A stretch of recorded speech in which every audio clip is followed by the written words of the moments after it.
Ladies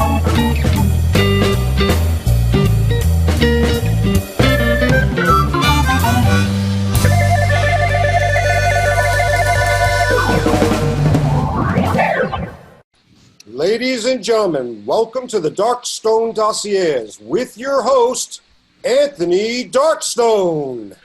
Greetings and welcome everybody to the Darkstone Dossiers. I'm thrilled to be able to do this and want to extend my thanks. We do a couple of shows that we're involved in on behalf of the SAM, and this is our very first. And we have, as you've probably gathered already, a wonderful gentleman, is a dear, long, old-time friend from Houston, Texas, who is our main guest. But before we get to that, for those of you who don't know him, I would very much like to take this opportunity to welcome our incoming Society of American Magicians next president.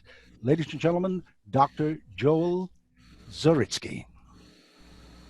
Glad to be here there too. And Anthony, thanks for having me on today. Well, you're welcome. You're on every day except that you're hidden because you're the man who takes care of all the hard work behind the scenes with Zoom. So without you, nothing is possible. So now that you've met Joel, I think really what we need to do is to turn the floor, the stage, the cabaret room, whatever you want to call it, to a very, very dear gentleman who I absolutely love, and I'm not alone in that. There are many, many who love him in Texas and indeed around the world. Ladies and gentlemen, Mr. Bill Merlin Palmer. Hi there. Good to see all of you. Well, I can't really see you. I hope you can see me. Many of you already know that I am the curator of the Cups and Balls Museum, which is the world's largest collection of cups and balls. There are nearly 2,000 sets of cups.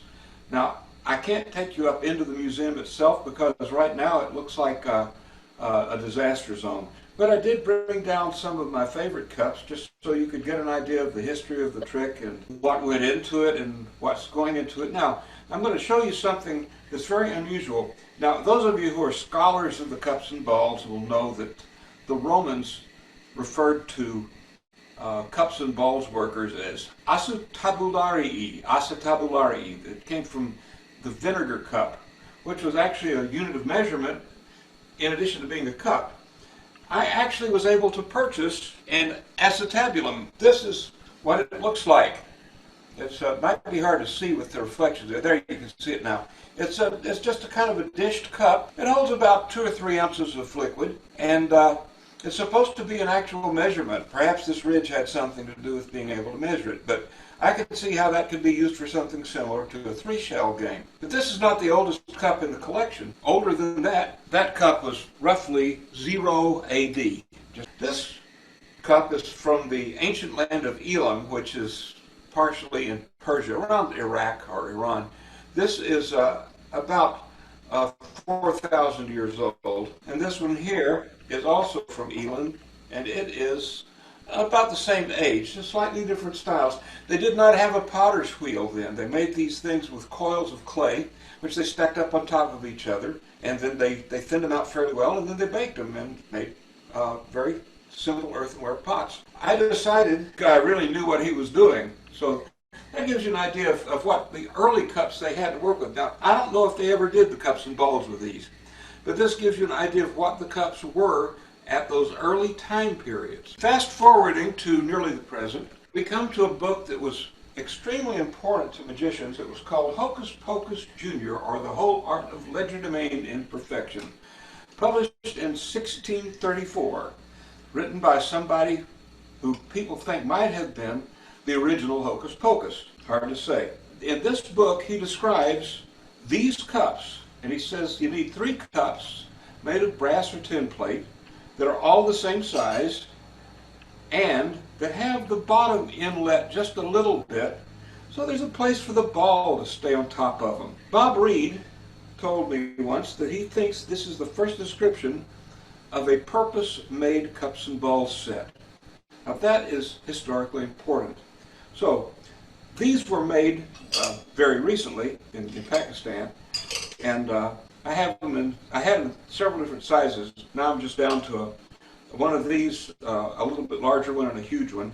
But But this would be similar to the cups you'd find in a tavern in England in roughly 1634. That's what the guys in the taverns worked with. Now, why was that important? Well, you had to go where people had money, because the cups and balls actually was kind of pretty much a gambling game. It wasn't clean children's recreation like we think of it nowadays. You had to have a place where people had money flowing and were probably drinking, so they turned loose of it. So you use something you'd find in a bar. Now, this does not have a shoulder bead on it. That shoulder bead is important. You see, this is a set of cups that, for all of my friends from the Magic Circle, these belonged to Ali Bongo. His real name was William Wallace. Turns out that Bongo and I are very distant cousins. You see this lump here? That's called a shoulder bead. This is the mouth bead. That's the shoulder bead.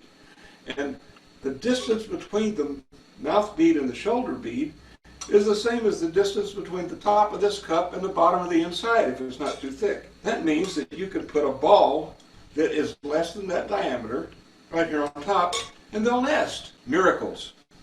Well, these didn't have that. You had to be careful not to jam them together or you'd get things stuck. So the invention of the shoulder bead was a very important thing. Bob traced it down to a painting that was done in the late 1700s. Before that, no shoulder beads. So that was one of the important decisions that cup makers had. Before you put those away, Bill, just a quick question for those watching, and indeed for myself and those who may well watch the tape version.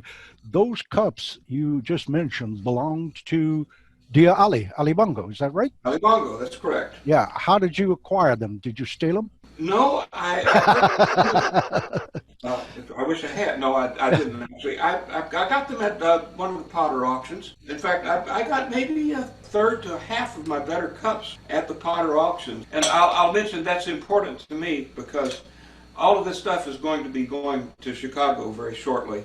This particular set of cups is very important to me because I've had this set of cups since I was in high school, and that was a long, long time ago. We're going to have our 60th reunion this year.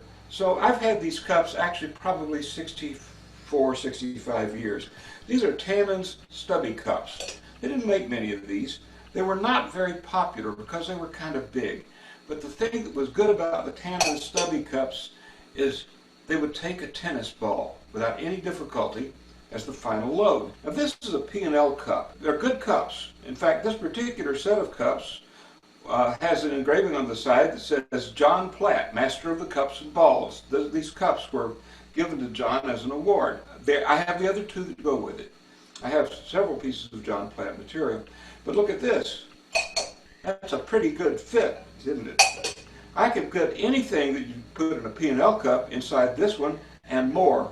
So I had a set of P&L cups, so I just got rid of them because, hey, I wanted these big cups. Never did learn how to use them. Shortly after that, I discovered my true calling when it came to the cups and balls, and that was the chop cup. The reason I liked the chop cup is the same reason that Don Allen liked it. You got right to the ending real quick. The thing was just a great thing for me. This particular cup I acquired in 1967 or 68, so I've had it quite a while. And it was given to me by a friend who wanted to be a magician so badly that he would do anything for it. He was never had a chance because he was just naturally clumsy. He couldn't do anything. So I inherited all the stuff that he was going to throw away, and that among them was this cup. Then this cup was one that I used for ages. I learned how to do loads with this cup. At the time I was playing the banjo and the accordion at the Shakey's Pizza Parlor on Westheimer Road. I would do magic at the tables between sets. So I was looking for a good final load for this cup. And then I realized that it was the same shape as our plastic salt shakers that Morton had provided to us. They're salt and pepper shakers. And it would hold one of them just perfectly. So I learned how to load one of those in there, and of course, being a leather cup, it wouldn't talk when you loaded it. So I used that. Later on, when I was working at the Renaissance Festival, I found that I could load 3 billiard balls into this cup. Now these are not actually billiard balls, they're snooker balls, which are a little bit smaller. Full-size billiard ball is 2 1/4 inches. This is 2 1/8. That's okay, Because here's the nice part: you can hold the cup up here. You can hold it up here with the load in it and release the pressure on it and fall out. So at the end of the routine, I would do 3 loads, pick the cup up, and I go another ball. Okay, and I'd roll the ball in here, and I'd say, when you see a ball like that, you have to realize that I have an extra ball. It's a billiard ball. And I go, of course, the kid that's standing next to me blinks, and I say, when you see a billiard ball like that, take a cue from me.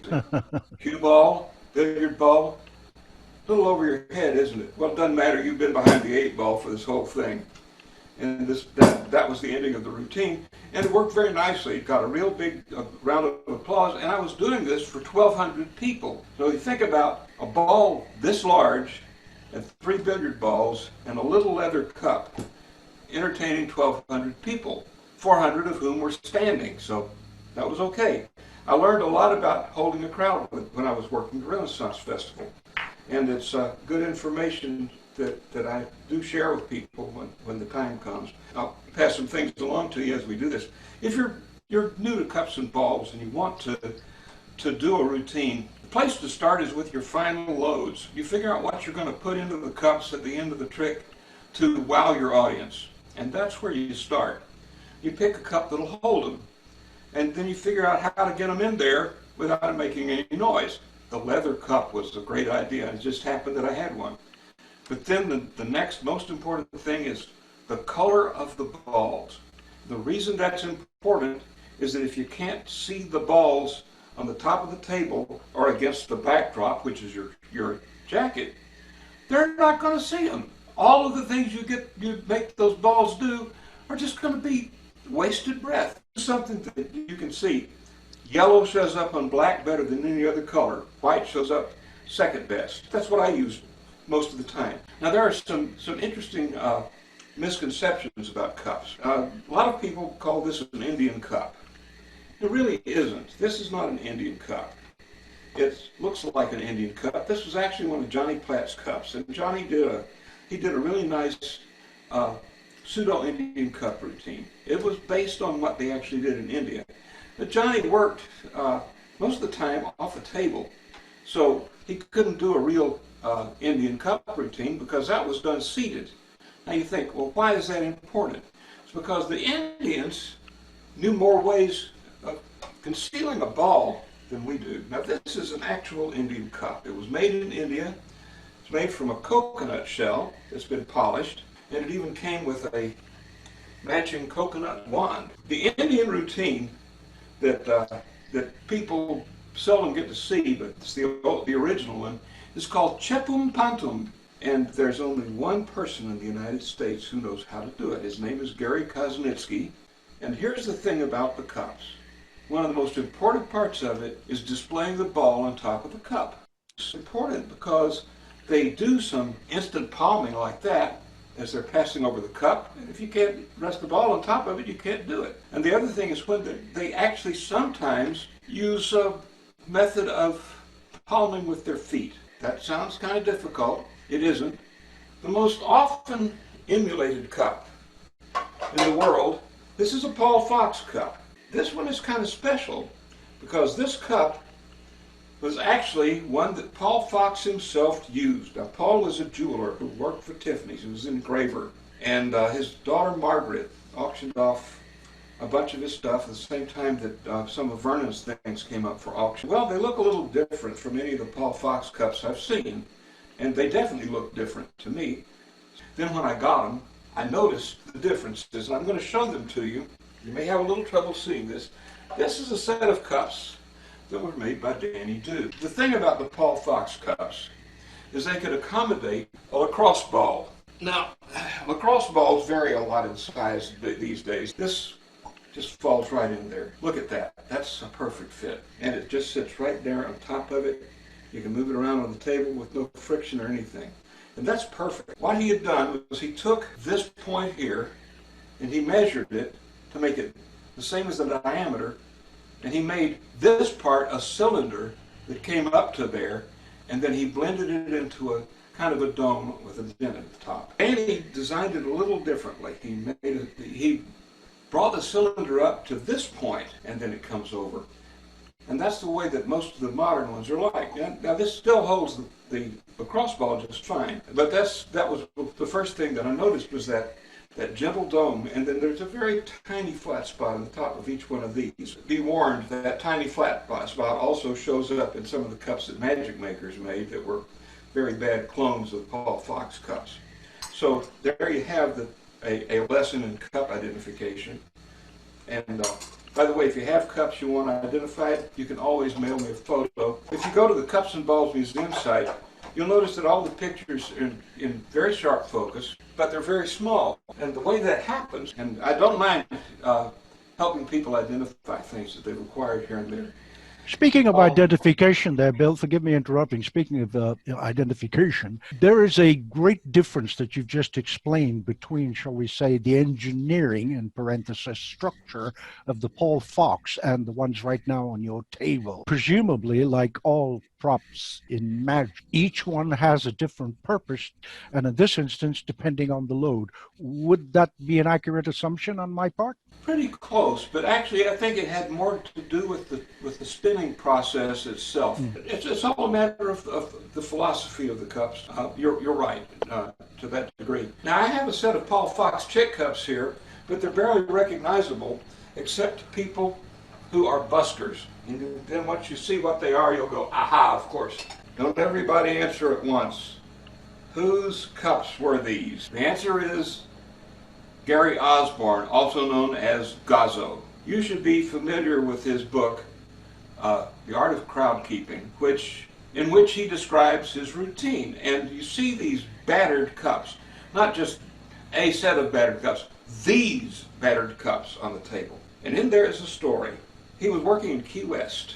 At one point in his routine, he handed one of the cups to a biker, and he said, "Look in the cup." He says, "Is there anything in the cup?" And he says, "No, there's nothing in the cup." He says, "Wrong, there's air in the cup." And the guy says, "There sure is." And he goes, whoosh, sends the thing out on a forward pass that would have gone into the record books, and it landed in the middle of the ocean. Gazzo didn't know what to do. He folded up his tent, basically, walked over to the bar, and he was crying in his beer, literally.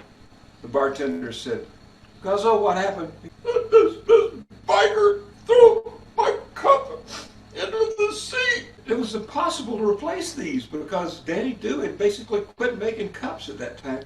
This fellow at the end of the bar says, "Do you know where he threw it?" He says, "Just a minute, I'll get my scuba gear." He ran out to his truck, got his scuba gear, put it on, and Gazzo pointed out to it. And I don't know which one of these cups it was, but one of these three cups has been out in the middle of the Gulf of Mexico, right off the So there you go. The fun thing about this is the first time I saw these cups was in 1994 at Scarborough Fair. And so I knew that Gazzo did cups and balls. I introduced myself to him and I said, "I understand that you are a pretty darn good cups and balls man." He says, "Well, not so much anymore. I had a stroke." Went backstage at one of the stages I worked, and behind closed doors he puts on this jabossier, which he made, by the way. He brings out these cups and he performs the cups and balls for me. That is a historical thing. I've known these cups almost as long as I've known Gazzo. I'd love to hear the anecdote about you and Slidini. Slidini was at one of the World Magic seminars, and so he taught us the hand pinch hand move, and he did the whole thing. You know, he would show us how to display the coins and how to do this, and then pick them up, and then you do the other thing and so forth. So, you know, he comes by and sees how I'm doing. He says, "That's a nice." I said, "It's just so beautiful. Sometimes I'm full of myself." And he gave me this terrible glare. And then he realized it was funny and he laughed. So we left the classroom and he came up to me and says, "You, the big guy, why, can you help me? I have to find the restroom." I said, "Sure." So I got up in front of him and I said, "All right, everybody make way for Mr. Slidini. Come on, everybody make way for Mr. Slidini." And I just basically parted the crowd like Moses. I got him over to the restroom. But that was it. I always liked him because he was not only a very sensible magician, he was very sensitive to audiences, and very sensitive to the way people responded without being touchy. He's a nice man, he really was. And the things he did for some of the people that you and I both know, like, for instance, he basically raised Cellini when Cellini was another orphan kid. And when I visited Cellini and Marianne in Switzerland a few years ago, Cellini told me some wonderful stories about Slidini. Oh, Cellini was, I'm glad you brought him up. Well, sadly, he's gone now, because his number one student, which some people will know, is Eric Evans, because Cellini, most people who are watching us will know who he is. And of course, Eric, who wrote his wonderful book. Again, another great busker. Now, these are a set of Joe Porper cups. Oh, by the way, for those of you who are not familiar with the cups and balls, there's an extra ball. Shh, don't tell your mother.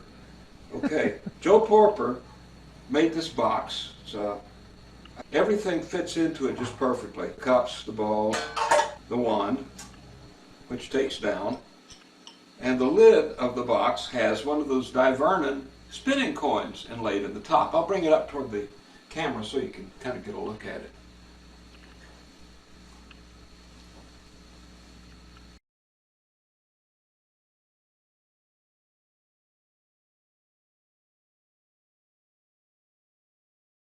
Probably better, yeah. Yeah, that's better. That's it. And these, I got this at Potter Auction. The strangest cups I think that I've got are probably these. Now, this is a set of cups that are valuable mainly for what they represent more than for the cups themselves. And they were made by a fellow named Colin Rose. Turner get pieces of HMS Victory to carve up. Well, the way it works is this. Ever so often, they have a crew of people go down into the innards of the HMS Victory and look for wood that has damage to it. And they cut out those timbers and they replace them with new timbers of the same type of oak. This set is unusual because it has a wand that is made also from the same oak. The ends are covered with tips made of copper. The hallmark is what they call a crow's foot, which represents the fact that the ship is the property of the king. I got those 15 years ago at the Magic Circle Centenary. Speaking of the Magic Circle and belonging to the king who never did them, well, he's not quite a king, but Prince Charles, when he joined the Magic Circle many, many, many moons ago, for his entrance exam, actually did the cups and balls. And he got a magic bug from his great uncle, Lord Mountbatten. That's correct. Those cups are in the Magic Circle Museum right now. These cups here are kind of interesting because you think of them as being absolutely of no value whatsoever. But if you remember the name John Ramsey, this was his last set of practice cups that were donated to the museum by Andrew Galloway, who was his biographer and student. Sorry about the connection, folks, but we have some gremlins. I wanted to show you a few more things. Those we were talking about ancient cups. These probably never got used for cups and balls. Now, these are not originals. These are the Vaffio cups from Mycenae, from about, I think, maybe 800 BCE. Originally, the real ones are made of gold, and they're in the Archaeological Museum of Antiquities in Athens. But they're pretty, and I have two or three. They sell these in the tourist stands in Greece. If you see these on eBay and they're asking you $200 or $300 for them, unless they're made of sterling silver, don't buy them, because you can pick them up for about $15 in Greece. These are actually modern versions of the French magic set cups that everybody sees. The French cups have a very sharp edge at the top. These were made by Wim Harrison, who is the village tinner on Etsy. What are they made out of, Bill? Excuse me. They're made out of tin. Tin. Oh, okay. Yeah. They are really tin cups. Okay. They really are. A lot more complex than they appear to be. Speaking of the Paul Fox cups. Now, Vernon used Paul Fox cups when he when he did all this stuff. Then Fred Starkey, I believe it was, took a mold of the cups that Vernon was using with him to Persia when he was a correspondent, and he had a Persian metalsmith make 2 sets of engraved cups for Vernon. They looked very much like Paul's cups. And everybody wanted Paul Fox cups once they learned that that's what Vernon was using, you know. Well, when Vernon did his tour for Harry Stanley back in, I think it was 1952 or so, someone said, you need to have some cups made like Vernon's. So Harry just took a glance at the photograph, and he had somebody, probably Bertini, make this style of cup, which doesn't look at all like a Paul Fox cup. And in fact, it has a bigger load area. A Paul Fox cup will take a lacrosse ball, but a Harry Stanley cup will take a baseball. And that's a big cup. There was some great confusion over these. These were not bad cups. They're kind of lightweight. They've got engraving on them. It's hard to see. But then Joe Porper decided to revive the version of cups, and he made the Porper cups, which, look at that. And look at this. And look at this.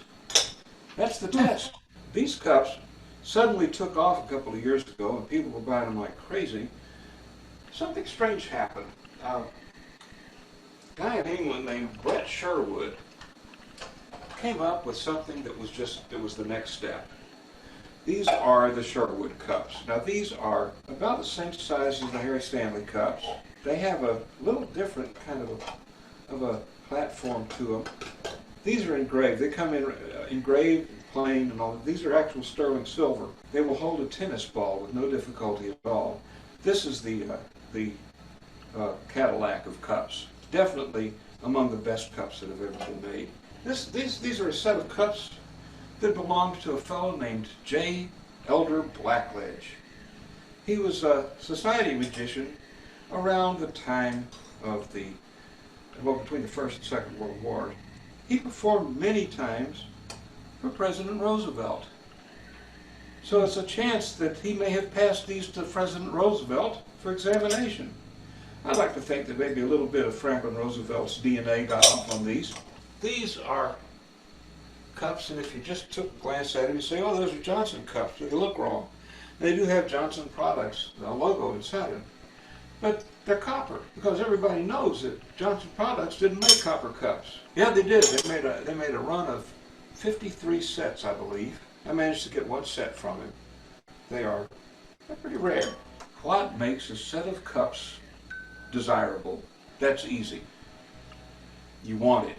What makes a set of cups collectible? That's even easier. Other guys want it. 8 ways so far. I don't know about the rest of you, but I'm fascinated by this. I knew I would be. What a collection. And it's just, and how about those cups going back to 4,000 or 5,000 years ago? And some way back before AD, and the cups that belonged to God. Wasn't that Gazzo story really amazing? You know, a guy picks up a big biker picks it up and throws it in the ocean, and then there's a scuba guy sitting at the end of the bar. Oh, you can't make this stuff up, can you? He goes there to get it and brings it back.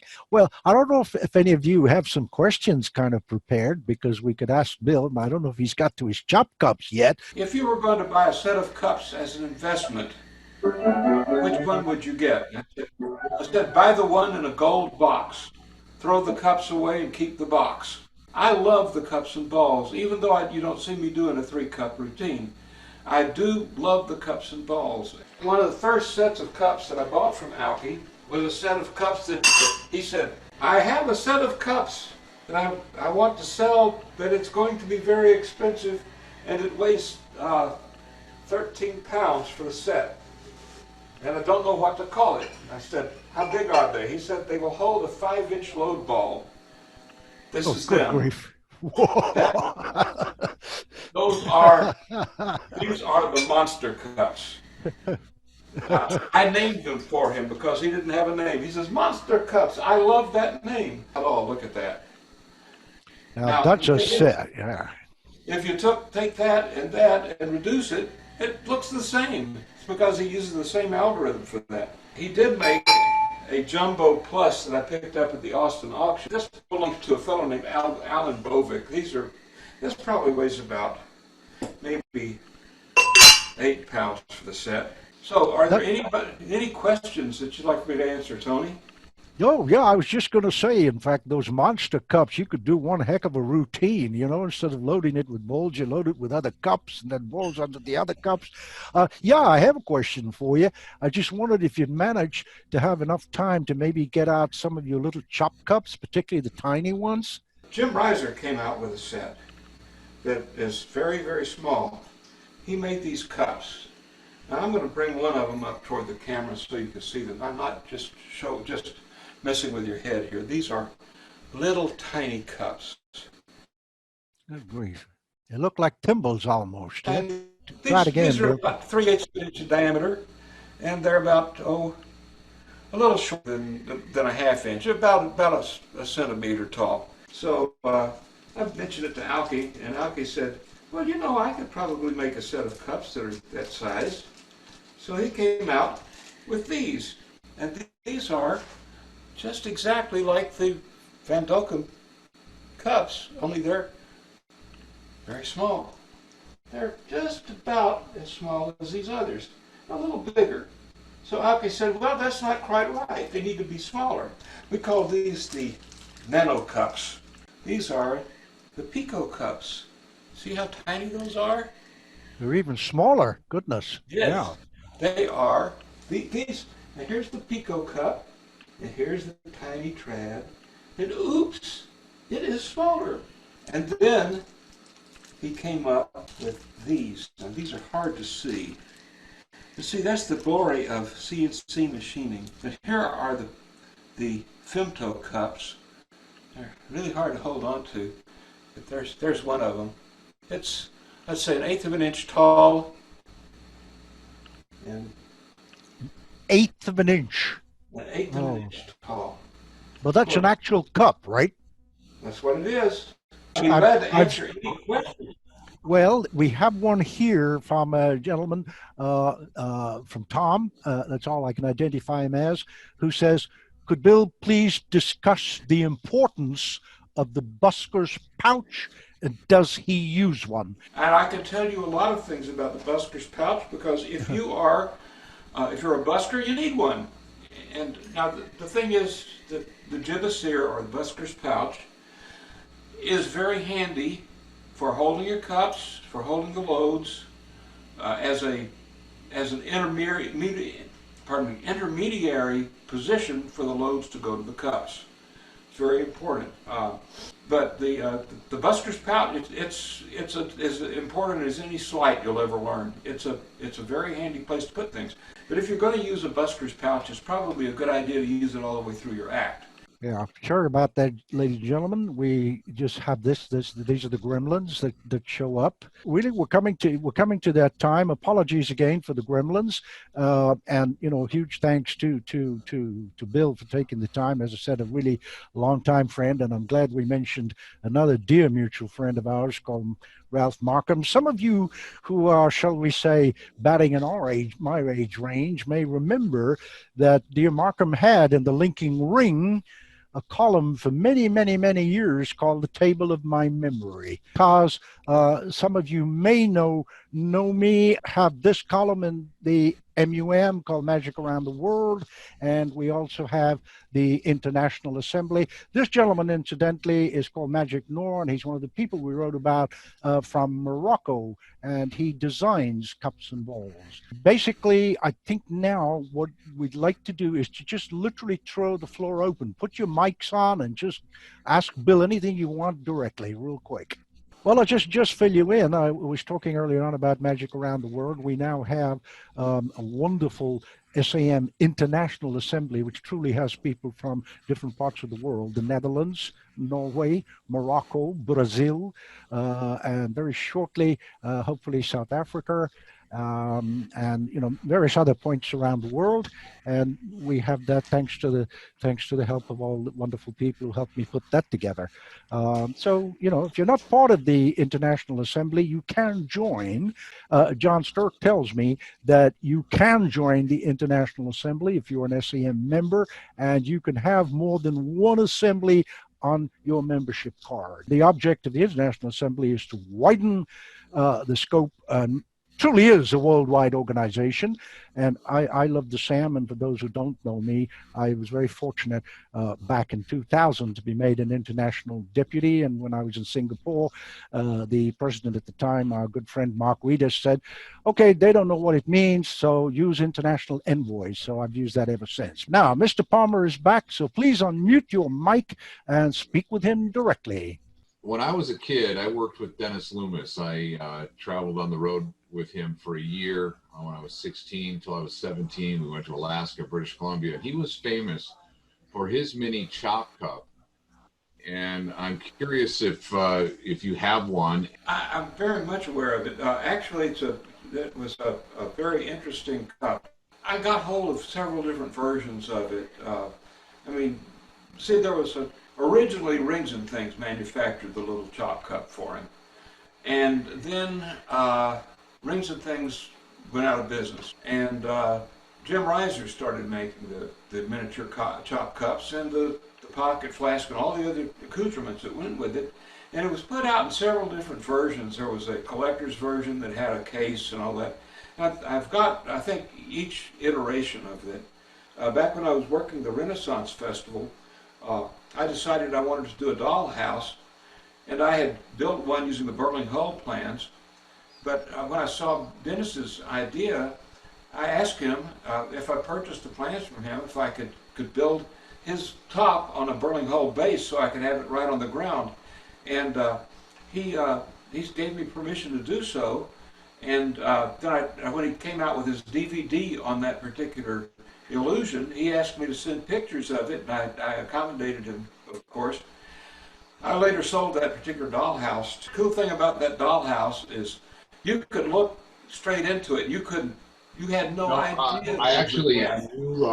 I knew the designer of the paint job on that dollhouse, and Dennis took a lot of pride in the perspective painting, where they would make the lines closer and closer together as it got back. So as you looked it had perspective painting. I do have that copy of that DVD on that dollhouse. I use that dollhouse, Dennis's dollhouse. We used it every night in the show, so I'm very familiar with that prop. Oh yeah, well I used it 40 years ago. I used it every day at the Renaissance Festival for many years. It was the way that I produced my assistant for the rest of the day. Forgive me, Bill, interrupting. Speaking of your Renaissance days, Tom has actually sent us a message saying, and I quote, "I actually have a set of cups that Bill Palmer actually made out of clay." And then he asks, did Bill perform the cups and balls at the Texas Renaissance Festival every show? And if so, what restrictions were there? I did not perform the chop cup on every show. I was playing something like the T.H. White Merlin, who lived backwards in time. We're having again our gremlins. Apologies for that, but as far as finding that particular cup, though, to get it back to the original question, they're hard to find now. Anthony, it's Rod Chow. I have a question. Yeah, go ahead. First of all, thanks, Bill, for sharing your collection. It's incredible. It's beautiful. Everything's so exquisite. Is there an idea of how large your collection is in terms of numbers of sets and numbers of sets of balls and final loads? Like how huge is your collection? Well, it barely fits into a 20 by 24 foot room, and it's close to 2,000 sets of cups, and each set of cups has the balls and loads that belong with it. So just do the math. That's all I can say. I've got Larry Jennings' chop cup that he performed the routine in Genie. I've got that with all the props and everything. And I've got the one of the chop cups that Paul Daniels used on television. Just very quickly, if I can, as part of my job, if people have not heard of Paul Daniels, it's unlikely, but it could be some people who have never heard of him. He's gone now, respect and RIP to him. He was the most famous magician in England and in other places in Europe. He did go to the US at one time, but it was not as successful as perhaps it could have been. But Paul had an amazing run of shows on the BBC in England, and he really did become a household word. When I got that chop cup, I sent him a photograph of it, and I said, is this the cup you used on television? And he sent me an email back, said, yes, it is. And I said, come visit my collection. And I told him how to get onto the website. And he didn't do it for a while. Then all of a sudden, I get this message on Facebook. It says, visited your collection. Good job. And that was it. But that was enough. Now, for those of you who have not seen the collection, www.cupsandballsmuseum.com. Anybody else have anything before we kind of wrap it up? Well, I'd like to just say thank you for inviting me here today. I have enjoyed the show immensely. And Bill, thank you for taking the time out of your day to show us all the amazing props and things that you've collected. And the stories are probably better than ever because you have the props and the stories together. So thank you very much. Oh, yeah. Absolutely. I will echo that, and I will tell you the gentleman who was just speaking was called Tim Wise, and I met him when Jeff invited me to be amongst the performers on the bill at the Wonderground, and Tim was the immaculate sartorial MC and a really delightful man, and we kind of kept in touch. But I want to say on camera, so he can't get away, that I will bring him on as a guest on the Darkstone Dossiers. We have a lot to talk about, particularly one of the most amazing things I've heard in the conversation I had with him earlier today, and that is Abra, ABRA.TV. If you can't wait, get in touch with Tim or go find Abra TV. Trust me, it's worth doing. Speaking of guests, a couple of weeks from today, I have the remarkable Mark Paul, again, someone you may not have heard of, but if you go to YouTube and Google Michael Parkinson, Mark Paul, that's M-A-R-C, and then Paul, one of them will come up, Michael Parkinson being the equivalent to Johnny Carson in England. This was on the BBC some years ago. It is on YouTube. Pull up the one where Mark Paul has got Michael Parkinson has also got a couple of actors, and Tom Jones, the singer. And Mark is the only one in the world who does any card at any number, exactly how the legendary Mr. David Burglass, OBE, does it. Why does Mark do it? Because David has only given Mark the real secret to his original ACAN. That's the reason Mark does it. Nobody else. Thank you for showing up. It's a pleasure to have you all here. Huge thanks to Joel, and this time I will use his middle name, Batman Zaritsky. He's our incoming SAM president, if you didn't catch us at the beginning. Love you, Bill. Thank you so very much, Bill. And to My Julie. pleasure. Thank you, Bill. Great show. Thank you. Great show. Thank you so much. Thank you, everybody. Bill, thank you, Anthony. Thank you, Julie, and everybody else. Bravo, everyone. Most welcome. Thank you so much. Take care. Thank you, everybody. Enjoy your weekend. Thank you.